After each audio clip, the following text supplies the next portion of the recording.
Pour le setup, donc je repars toujours ici sur mon menu, je sélectionne le menu setup et là en fait il va me donner une configuration ici. Donc là soit je clique sur Auto Set, soit je reviens sur le menu et je crée ma config. Donc je vais commencer d'abord par le menu acquisition. Là je vais sélectionner en fait les lasers, c'est-à-dire les longueurs d'onde. Si je veux les deux longueurs d'onde, je clique sur tout.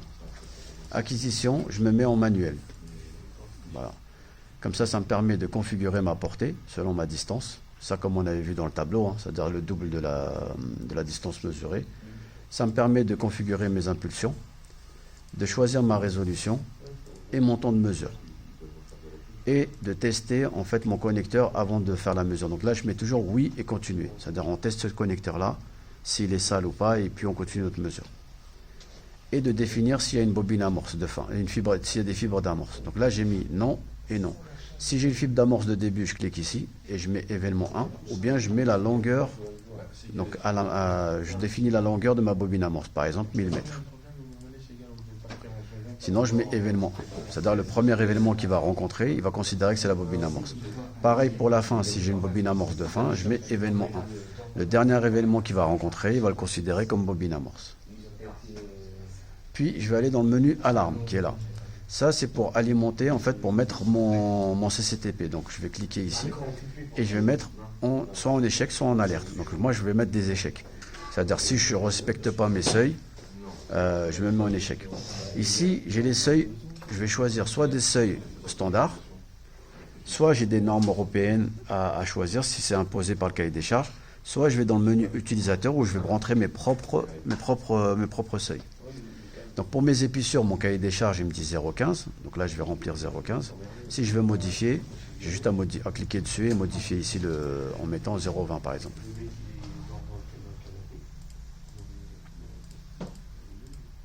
Voilà.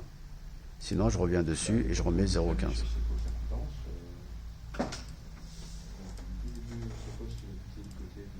Et je valide. Idem pour le connecteur. Idem pour la réflectance. Alors la réflectance, là, elle est à moins 35 par rapport au cahier des charges que vous avez, vous, chez EDF. Mais normalement, c'est moins 50. Les mux et les demux, j'en ai pas dans mon réseau. Donc ça, on s'en fout. Les pentes. Alors, les pentes, en fait, moi, je suis en... Il faut que je me mette en 13-10. Alors, là, ils ont mis no. Mais normalement, nous, sur le FTTH, on est obligé de mettre des seuils de pente. D'accord ? Sur le FTTH, en fait, à 13-10, on est normalement à 0,35 dB par kilomètre. Voilà. Et à 15,50, on est à 0,28 dB par kilomètre. Ça, c'est les pertes de mon câble. Là, je vais le remettre comme il était parce que pour votre cahier des charges EDF, donc là, je vais tout virer. Je vais le mettre en on.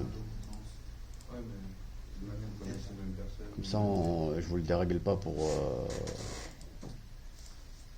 vos travaux. Le bilan global minimum, ça on ne l'intègre pas, il n'y a pas besoin. Le bilan global maximum, pareil. Les ORL, on ne fait pas de mesure ORL. Après l'affichage. L'affichage, en fait, là je suis bien sur les pertes de section, donc sur les pertes de câble en dB par kilomètre. Longueur de section, je mets oui. Indice de réfraction, en fait, c'est les menus par défaut là pour G157. C'est quoi? Ça, en fait, généralement, on ne remplit pas. Une fois que c'est mis en G157, G152, vous ne touchez plus. Pareil pour les coefficients, c'est défini par défaut. Je peux choisir des mètres ou des kilomètres ou des miles. Les événements, moi je préfère mettre les icônes, mais vous pouvez mettre tout. C'est-à-dire en fait sur la courbe, il va vous mettre plein d'informations. La note d'événement, en fait, si je veux donner une note à chaque événement, par exemple donner un nom ou un commentaire. Si je vais dans le menu avancé, là j'ai la mesure du connecteur d'entrée, donc j'en ai pas forcément besoin, normalement je mets non. Et je détecte tout sauf les fantômes, donc je mets en automatique tout, sauf les fantômes où je mets non. Événement après fin de fibre, je mets non. Perte totale, je mets toujours avant événement. Définition de la liaison, donc ça c'est le dernier menu. Donc là le nom de la fibre, pas besoin, je mets toujours le numéro de fibre, donc là on va mesurer la fibre 1. Incrémenter, c'est pour dire qu'à chaque fois que je vais appuyer sur le bouton, je vais passer à la fibre suivante.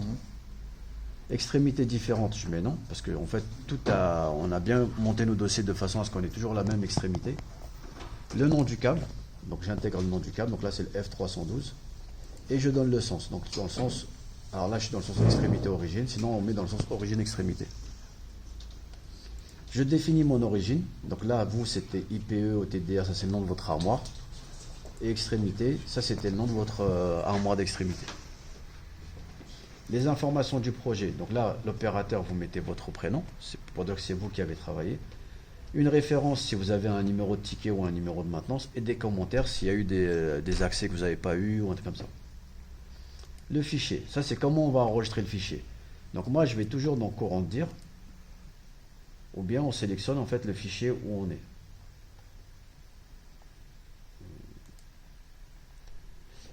Le nom du fichier. Du coup, nous on a mis des inconnus. Donc là, vous avez câble ID, fibre number et tout ça. Moi, je rajouterais bien, pardon, je rajouterais bien ici, à ce niveau-là. Donc dans auto, je rajouterais bien origine ID et end ID. Voilà. Et je mettrais bien des petits espaces ici pour que ça fasse un peu plus propre. Donc des tirés du 8 là. Des tirés du 8 et je valide. Contenu du fichier, je mets bien une seule courbe parce que je veux les fichiers en point sort. Si je me mets en toutes les courbes, il va me donner les points msort. Mais moi en vérité je veux point sort pour avoir les 13-10 tout seul et les 15-50 tout seul. Le stockage automatique, ça c'est bon, ça m'évite en fait à chaque fois d'enregistrer en manuel.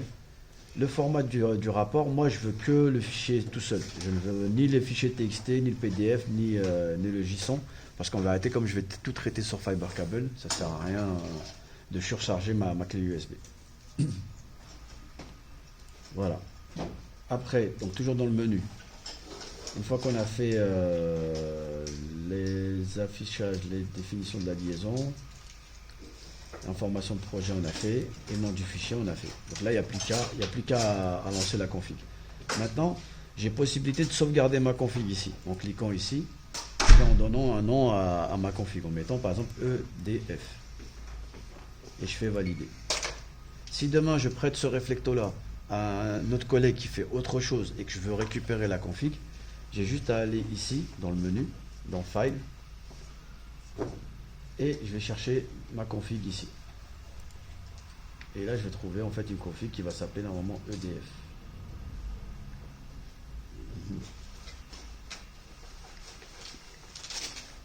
C'est bizarre, il n'a pas mis.